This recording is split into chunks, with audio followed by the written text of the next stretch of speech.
I know you're busy. Absolutely. I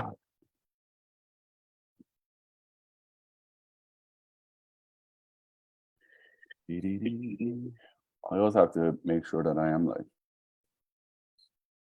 Yeah, I think it says you're sharing live now. Share.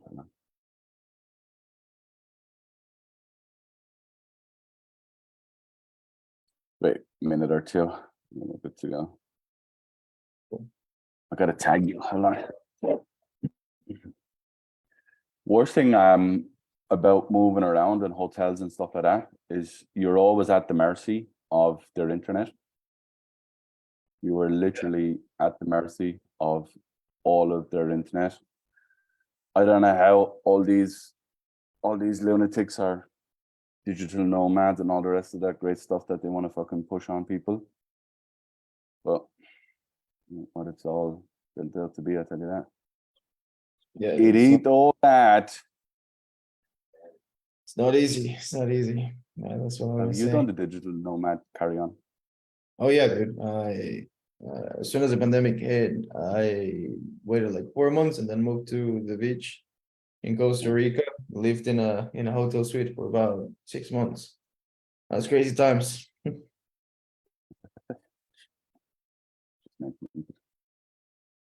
Yeah.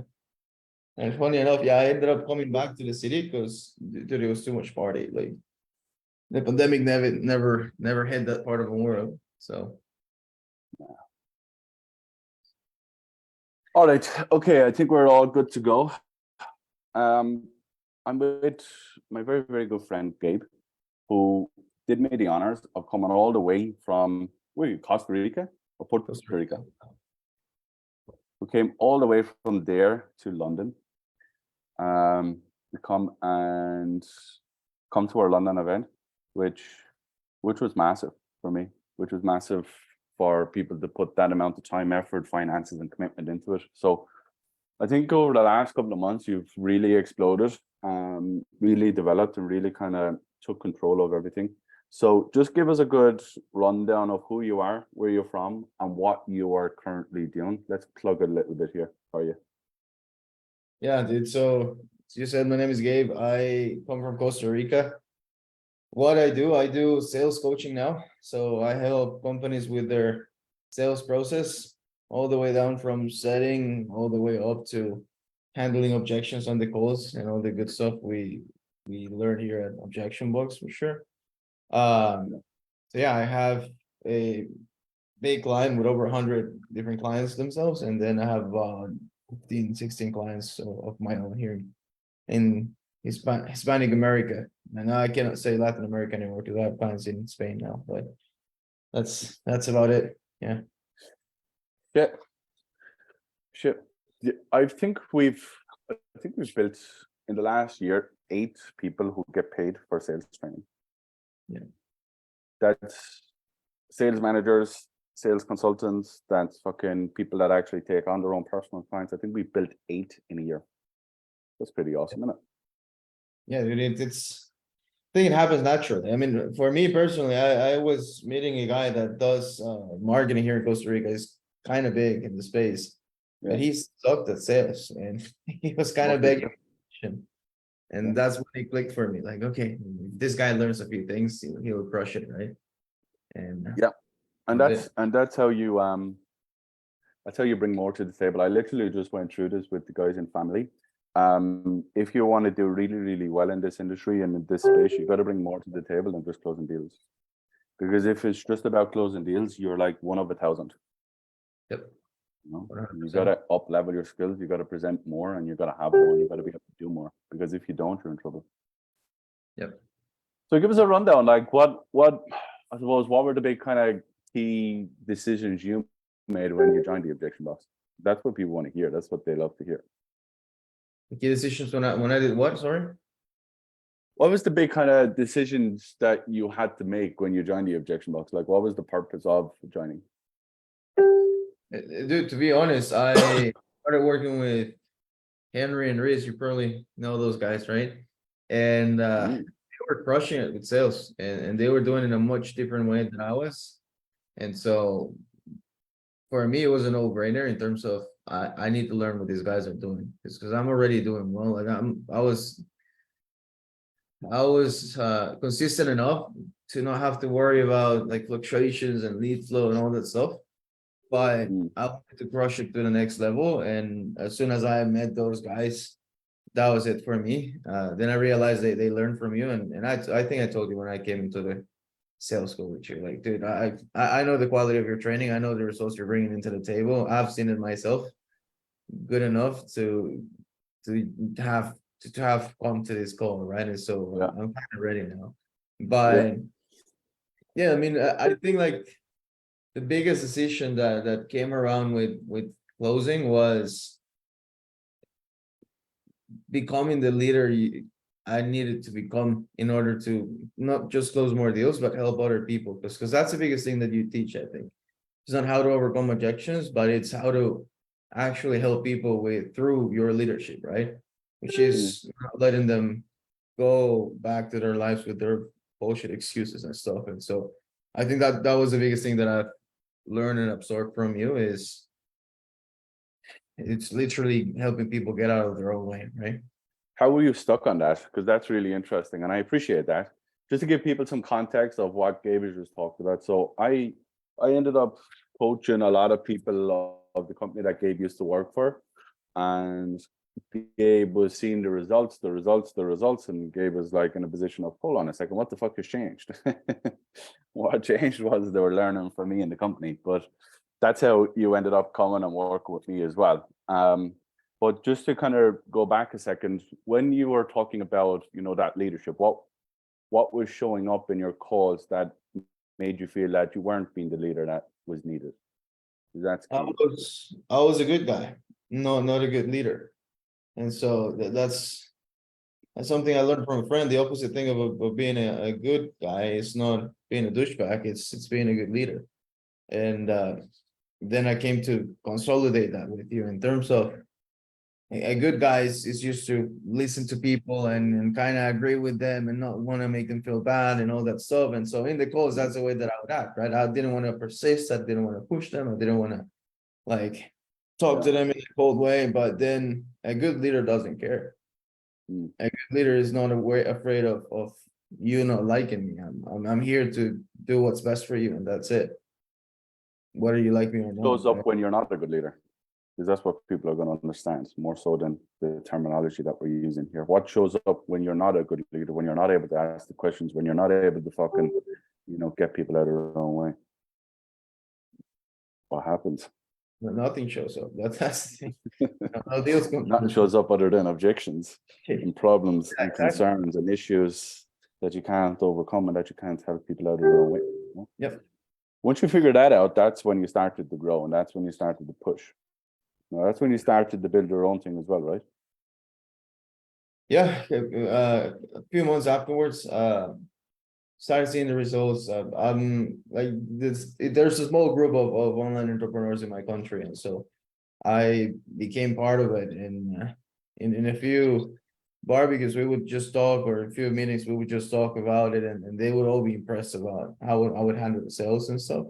And Yeah. that's when people started reaching out and asking me questions and stuff.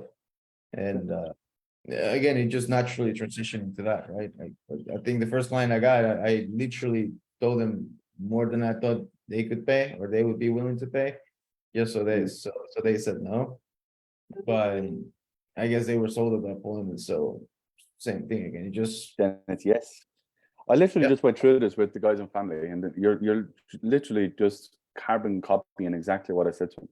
Get out there and shake hands with people. Get out there and meet people. Get out there and actually tell people what you do. Because if you didn't, right, if you didn't go to all those barbecues and if you didn't actually go there with the intention to meet people and to have a good time, then you wouldn't be able to shake enough hands. You wouldn't be able to tell people what you're doing. You wouldn't be making fucking nearly 30 grand a month now. You know what I mean? And you wouldn't be in that position, and like where you are and where you live, with no disrespect, like making 20K, 15K, 25Ks in that country is like the equivalent of me making 200K here. You know what I mean? yeah, yeah. Massive, absolutely massive. And that all comes from two things. It comes from three things. And I keep telling people, I keep driving it down their throat until they gag on the fucking shit. Results, reputation, relationships. That's it.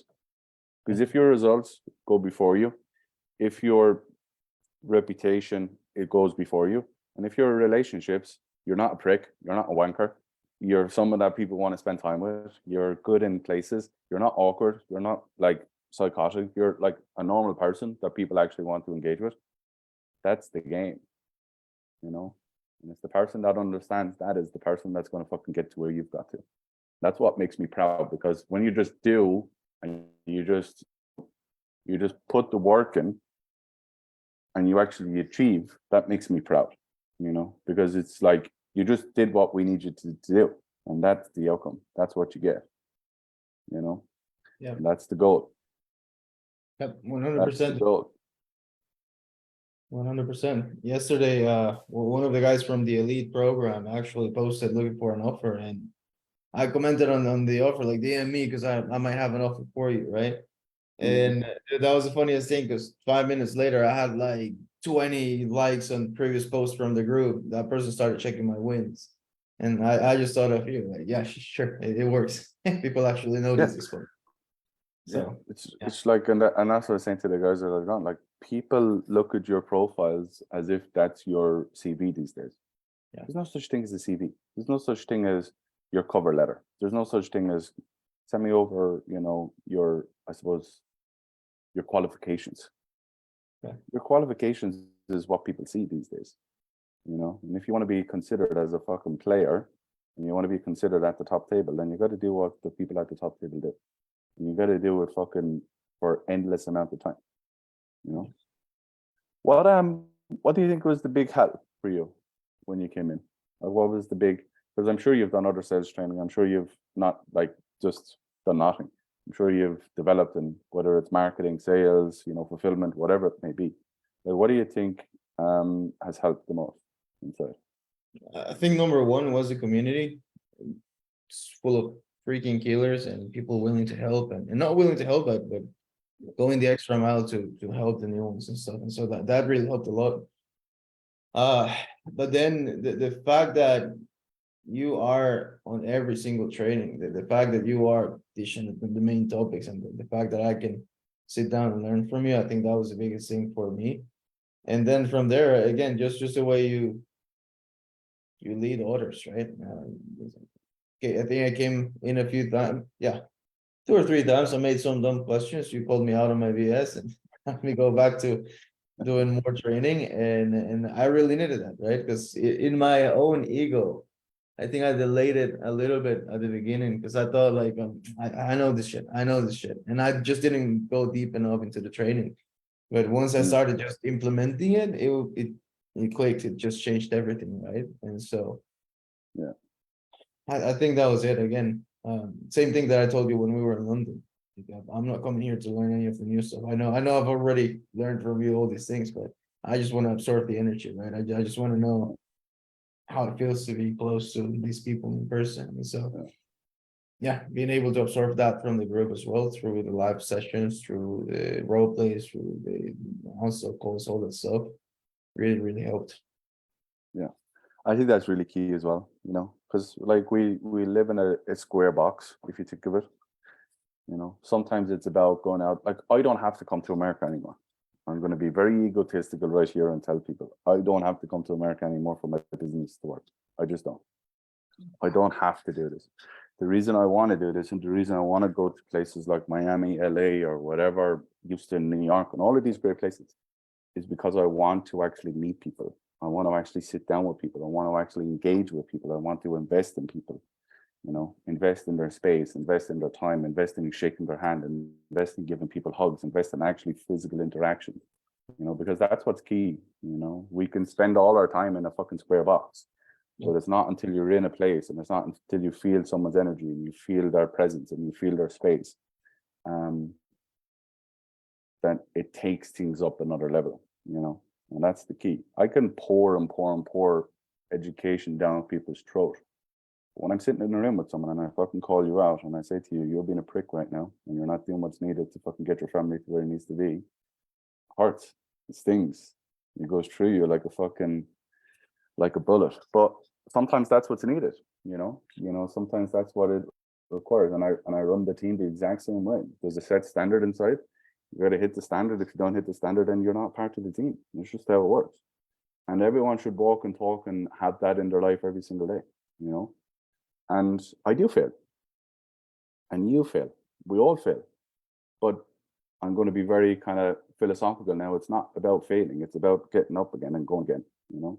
You're never going to have the perfect diet. You're never going to have the perfect, you know, fucking training session. You're never going to have the perfect sleep. You're never going to have the perfect relationship. But it's about daily basis. It's about pouring in over and over and over again. And sales is the biggest lesson that I've ever had. But, and I'm sure you're the exact same, the life that you've lived up until sales has developed you so farther on than sales can, because it's the life that you have that ultimately will shape how good you are in sales, in my opinion. Because if you've had it tough, if you've had to wake up and you're getting paid minimum wage and you're getting fucking bashed around and you're in a position what you hate, getting into sales is the best thing since sliced bread. Because what do? I get to sit in a computer. Yeah. I have two things that I need to make sure are absolutely solid. I need a headset. This is like some cheap fucking AirPod or some fucking shit that I got 10 years ago, 8 years ago, whatever. And I need internet on a laptop. Yeah, dude. Yeah. Like, compared to what we've done and you've done, like, that's not hard. Yeah. You know? And that's the important part, because you see it all the time, and you'll see with the companies that you're coaching and training and stuff like that. Everybody wants to do one thing, and that's complain. You know, yeah. we lose sight of what we have more so than what we, you know, we lose sight of what we have rather than what we, you know, we lose sight of what we're looking for, and we're constantly chasing and chasing and chasing, and we lose sight of obviously what we have at home or what we do or where we come from. Yeah, you know, and it's a big problem, and I'm like that. You know, I gotta find balance, and I'm sure you have to find balance in things. Yeah, you know? Absolutely. What's the goal? What's the goal for the rest of the year? What's the plan? What's the big fuck off hairy ass goal, as they say? Yeah, dude. Right now I feel I'm consolidating myself as an authority in the Hispanic market. I've been building good testimonies and good case studies for the last few months. I've doubled and tripled a few businesses, and I can fairly say that all of my clients have kind of gone into record months after working with me. And so I do want to take my own practice to a good 50K months before the year ends. That's the next big goal. But yeah, more than that, I know what I've learned in terms of sales. I know that the type of stuff that we do here, nobody else does, especially in Latin America, and the market freaking needs it. I mean, if you had the opportunity to look at sales guys here, bro, it's sad. And so I think the market's starting to boom, and that's really what I want to do, is to take over this market and establish myself as an authority here. So that's a big goal right now. Yeah. And I don't think there's anything that holds you back from doing it other than yourself. Yep. 6 months ago when we met, 7 months ago, 6 months ago, 7 months ago, do you think you'd be in this position where you're talking about taking over a whole fucking market, a whole Hispanic market, a whole being the guy that people look for? Yeah, no, not really, to be honest. No. I know you did. Because 3 years ago, I didn't think that I would be doing this. You know, 2 years ago, like, and I sat with a guy, a good friend of mine in Miami, and we're talking about business. And as you get closer up the triangle, there's less people. Yeah. And he said something to me, and I was like, fucking hell. He said, Bill, you're getting close to the top of the triangle. Yeah. You know? And I was like, what do you mean? He's like, well, like, if you look around, Billy, there's not a whole lot on the level with doing what you're doing. You might be making a lot more money than you, but they're not doing a lot more better results. You know, and when you figure out different stuff in your business and you kind of build more infrastructure, then you can go and do that. You know, and it just highlights, and because I've like been like you, like years of just working and working and working and working and working. And you always, you know, idolize different people, and you're like, I want to go and do what that fella does. I want to go there. I want to do that. I want to do that. You know, and it's just the day after day grind over and over and over again. You know, that pushes you further and further and further. The problem that I see over and over and over again is people make a little bit of money, have a little bit of success, and then they do what? They come back. And that's how they get blocked. That's how they never pass that 10K mark. It's because they make a little bit of money, they spend a lot of money, and then they're in that constant cycle of beating themselves around the bush because they're not where they need to be. Yep, yeah, and I think that there's a lot of people that call the shots a bit too soon, and that's a funny thing. Because you say it a lot. Like some people have a few good months and then claim themselves as authorities and stuff. And I feel like that's the biggest thing. Is just consolidate yourself, dude. Just get good results. Like put in the fucking work and get some reps in before you even try to do anything, right? And so, yeah, I was talking to Nick the other day about the same thing, right? Like, once you get to a certain level of closing, the rooms are emptier. There's not a lot of more people around. So 100% agree. Yeah. I always tell people it's like a triangle. The closer you get to the tip, there's less rooms. There's less people that can actually stand there. And this is the same thing when you're in closing. Like there's only so many elite salespeople. And that's why I named it the elite. You know, there's a process, there's a thought process, there's a fucking forward thinking on everything, you know. I named the company the Objection Box because it is what it is, but I named the actual mentorship the elite mentorship. Why? Because if you want to be elite, then you got to do what 99% of people don't do. You know, and you've seen that. You've seen that in your own company. You're like, how the fuck are these two guys beat me in like this amount of time? And then what it does is it creates that competitive edge between everybody, and because that's what it takes to really keep pushing. You know, it's the competitive edge that you have for yourself, but it's also your competitors that you measure yourself against. That's what it takes, you know, and that's what people should have. And that's the problem. Like people make a little bit of money because they've fucking fallen into a good offer, and then they fall out of a good offer, and then they don't have the skill set. Yeah. You know, they don't have the skill set. And that's how they get busted up. And that's how their ego gets damaged because they're like, hey, I used to be making this. And you're like, yeah, but you didn't deserve this because you're fucking shit. You don't know what you're doing. You don't know how to overcome objections. And that's how you get stuck. You know, because then you're in this ego battle, but you're also in competition with people that are, you know, willing and hungry to do the stuff. You know, I have a friend of mine who's like, what's happening at the moment, and I don't know, do you do it, is that people are having group interviews. So they're like, let's say they have a job offer, they have a sales position. Instead of doing one-to-one 8 times, what they're going to do is they're going to have a massive blanket. They're going to get 8 people on the actual call, and then they will filter it down from there. And one of my friends was like, I'm not getting on one of those calls. And I was like, okay, well, then what the fuck do you want to do then? This is the game, buddy. It's constantly evolving. It's constantly changing. You have to do what the market says. You know what I mean? You can't create the market for yourself unless you're able to create it. Unless you're able to stand and fucking authorize and have that authority, as you say, and tell people this is what I'm doing. And it's up to you whether you want to follow along with that, you know? Yeah. Yeah. Let me ask you this, because this is important. What was the biggest objection that you had before you came in? What one made you stuck? I think it was fear.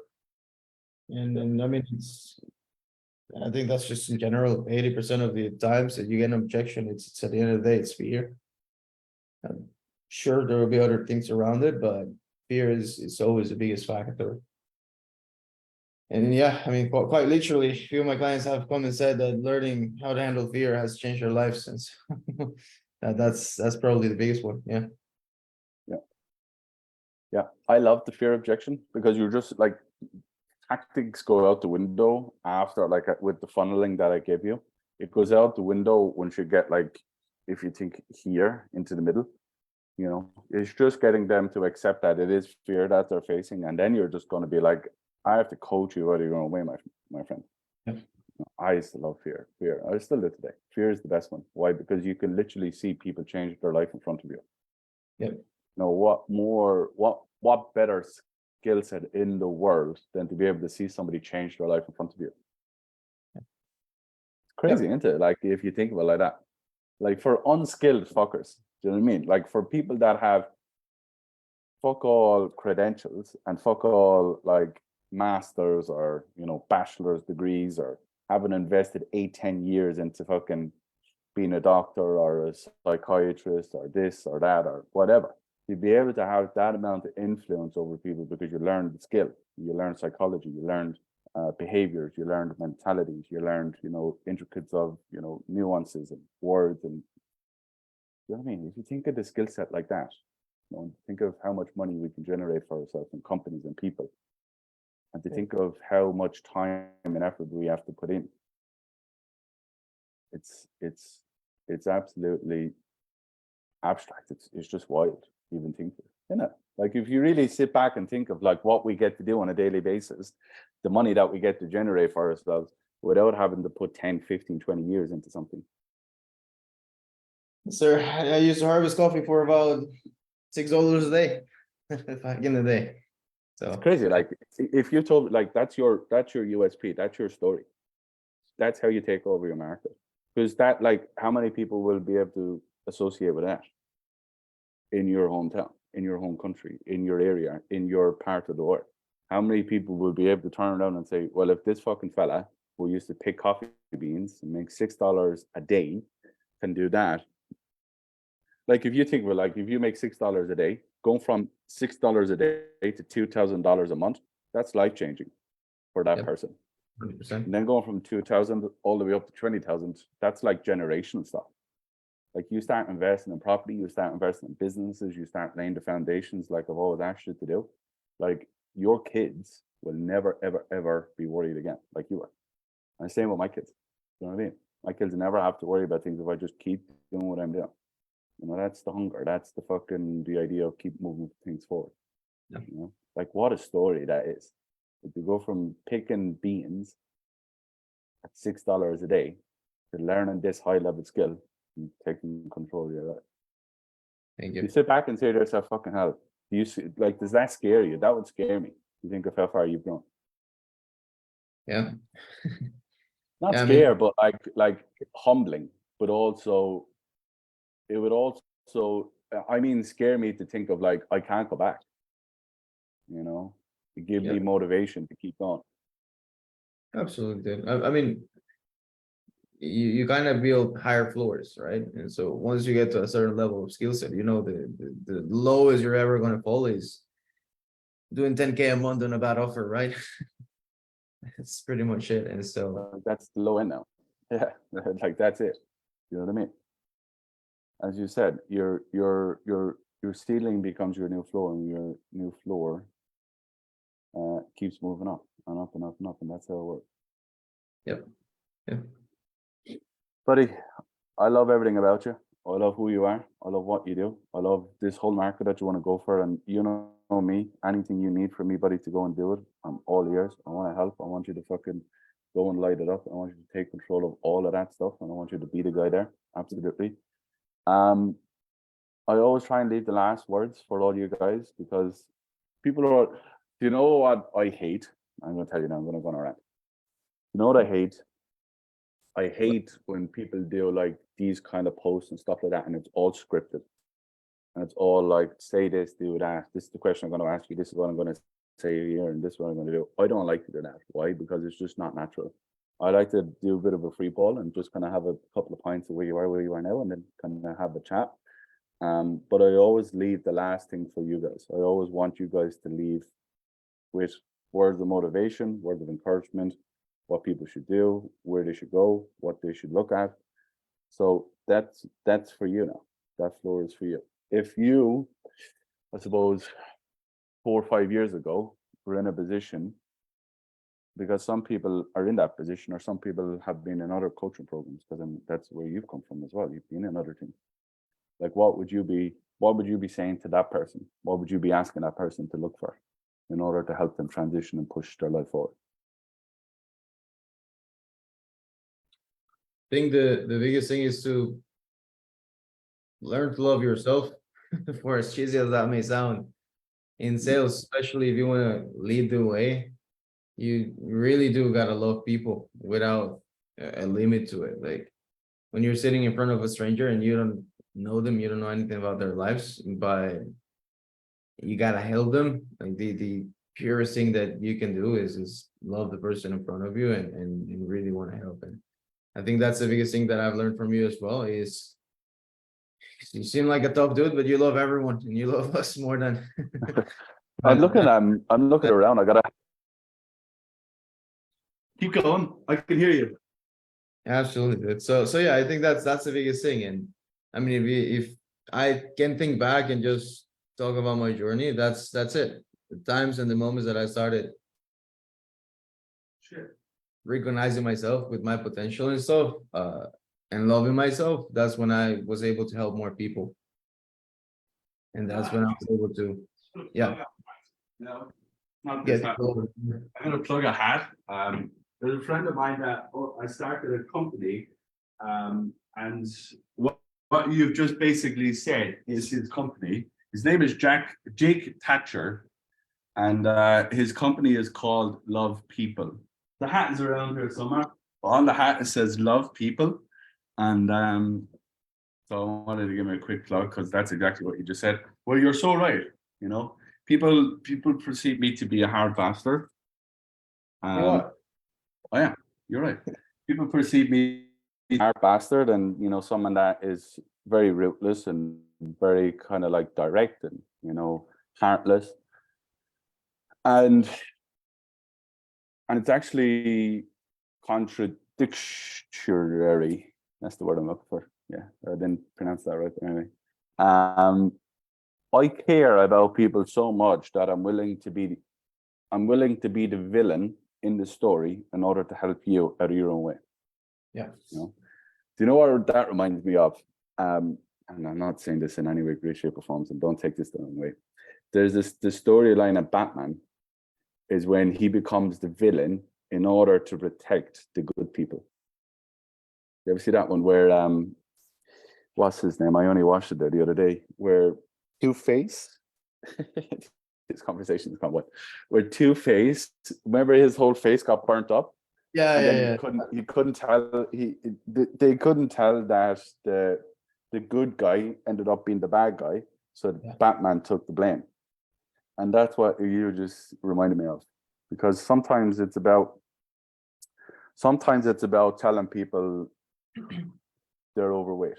If you really love people and you really care about people and you really want the best for people, sometimes being direct and saying hurtful words is exactly what people need to get out of their own way.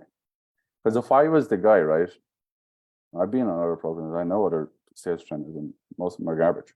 But if I was a sales trainer, and this is going to be for you too, if I'm a sales trainer and I'm here to develop people and I don't tell people what they need to hear more so than what they want to hear, guess what's going to happen? If I jump on a call and I see someone's been in my program, my mentorship for a month, you still don't know how to overcome a thinkable objection, I'm not giving you brownie points. I'm not going to tell you well done. You know that as well because I fucking went through you. Yeah. If you have access to the education, the knowledge, the experience, everything, and you don't start using it, then I'm actually doing you a disservice by not jumping down your throat. It's like buying a gym membership, right? Going to the gym every day and sitting on the leg press on your phone on TikTok. The owner of that gym has to come over and say to the person, look, I fully believe and trust and value that you've invested to come in here.